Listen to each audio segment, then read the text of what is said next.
రెడీగా ఉన్నాయి. ఇగోండి ఇంత ఫ్రెష్గా ఉంటే చాలా టేస్టీగా ఉంటుంది టిల్లీ కర్రీ.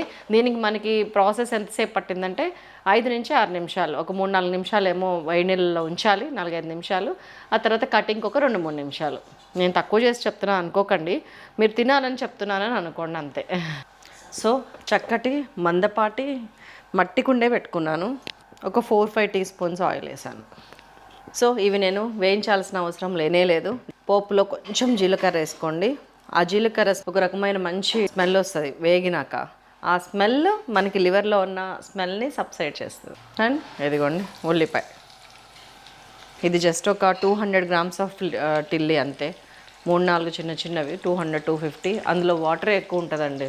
ఇట్లా వాళ్ళు వాటర్ పీల్చి మనం కొంచెం బాయిల్ చేసి ఇది వస్తే కొంచెం తగ్గుతుంది.